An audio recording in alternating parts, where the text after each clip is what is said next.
One thing in Oakland, what would it be? The abandonment of the youth. Sometimes we often talk about how the youth are crazy and the youth have run wild. And this is not just in Oakland. This is in Atlanta. This is in Baltimore, Detroit, and all of the inner cities. What people have to understand, they have this thing out here called bipping.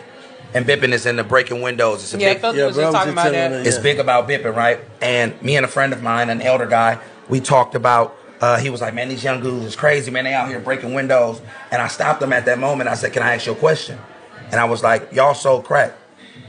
Y'all sold crack to our mamas. Y'all sold crack to our grandmamas. Y'all sold crack to everybody in our generation, our aunties and everything. Y'all broke up families. Are broken windows worse than breaking broken families?"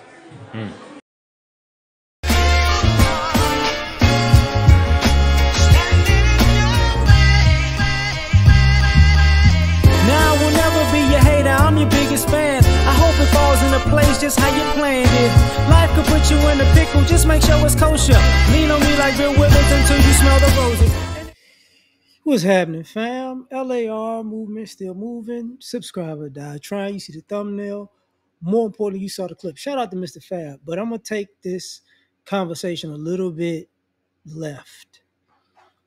The idea of, oh man, you sold crack, and now these kids is breaking into people's stuff, and you sold crack and you mad at them.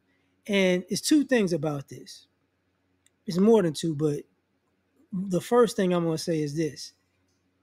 Mr. Fab's a rapper, of course. E40, Fonzarelli, but he know the part of the culture that he's in as far as hip hop, it glorified selling crack. It glorified the money aspect. It glorified, you know what I'm saying, the aspect. I'm not saying he per se is that guy, but I'm saying he knows for a fact that a lot of people are trying to get holier than thou now.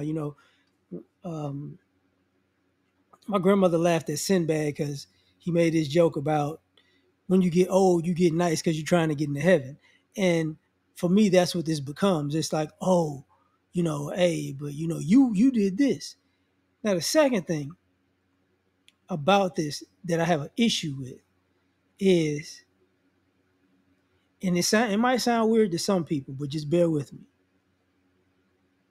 The people who bought crack willingly bought crack. They willingly bought crack. You get what I'm saying? But the people breaking into these cars, those people are not involved in this street life for the most part.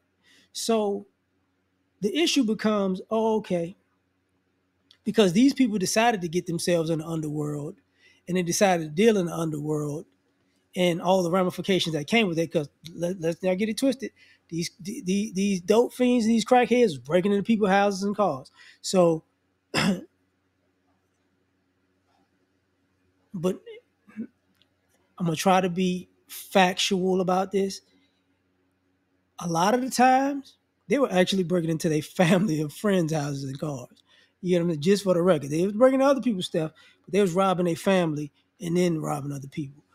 These people aren't really robbing their family when they bipping. They're just robbing random people. So, and I'm not trying to say one is better than the other. I'm just trying to say this is what's going on. And the reason I say that is because, oh, you glorify the drug dealing game, but now, you know, we just going who's gonna glorify bipping, stealing cars, breaking windows, doing all that stuff. Who's gonna glorify that? And I'm not gonna say this stuff didn't exist, because let me tell y'all something. Boosting been a thing for a very long time, and people was the stuff we see on social media now. People were doing in the '80s. Don't get it twisted. They were doing that in the '80s, and they were doing. That's why you have some of these security measures that you have now in malls, in on car lots. You know, all the security cameras everywhere, because it was bad. It was bad.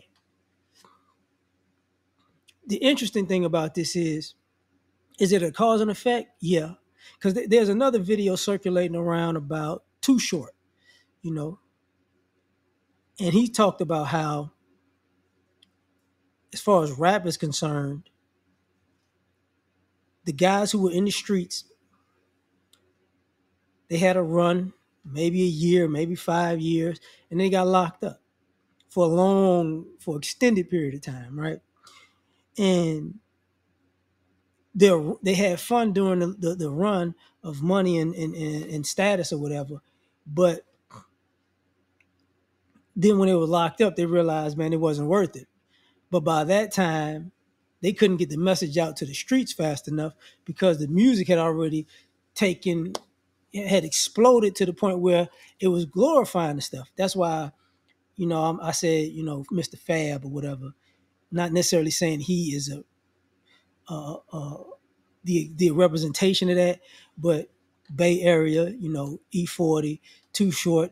That's why I'm keeping it that way, because for some of y'all that don't know, if I'm not mistaken, I want to say crack started in Oakland and then went to L.A. So that's part of this whole thing that's talked about. Thus, they have an actual different history with crack than other places.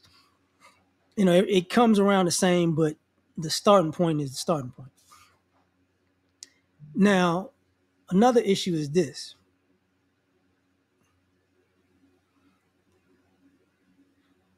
We let people who were drug dealers off the hook and we glorified them, and now what we're doing is trying to let thieves off the hook by acting like, oh, you came from they're the product of these, let's just say, drug dealers' kids, or the families of who these drug dealers affected.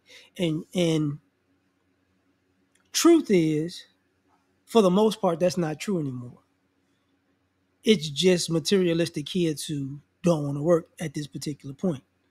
So I know we're trying to get people out, but no, because the hood is full of people who don't commit crime, full of them. But what you're seeing now is people who are, and I hate to say it this way,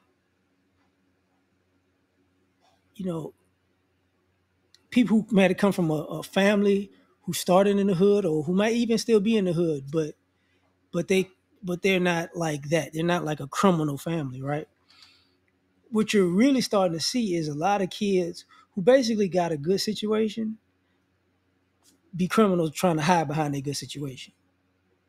So the idea that they came from this upbringing because of all of these toxic factors, it doesn't hold as much water as it used to.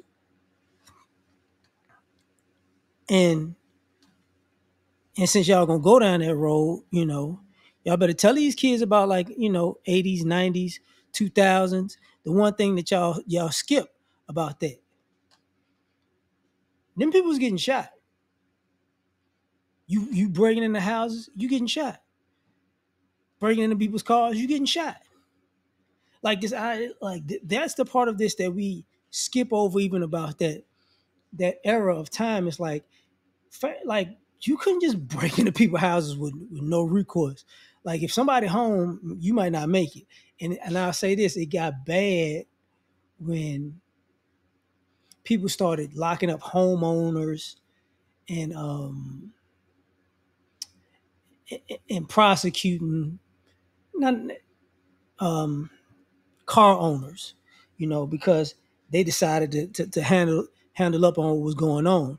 Because people, they were just, just because they broke into your house doesn't mean you got to shoot them. Just because they broke into your car doesn't mean you got to shoot them. And it's like, that's what actually started making this criminal situation a bit worse during the crack era. It's the law started, catering to criminals too.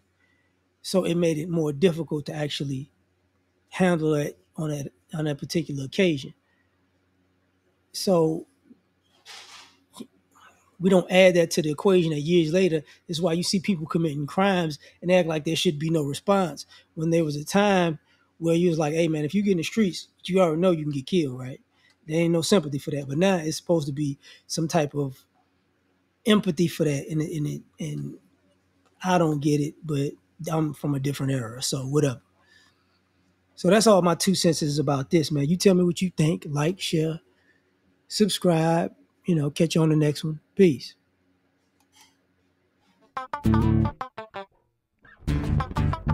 You ever been at the top of the universe? I'm gonna tell you that.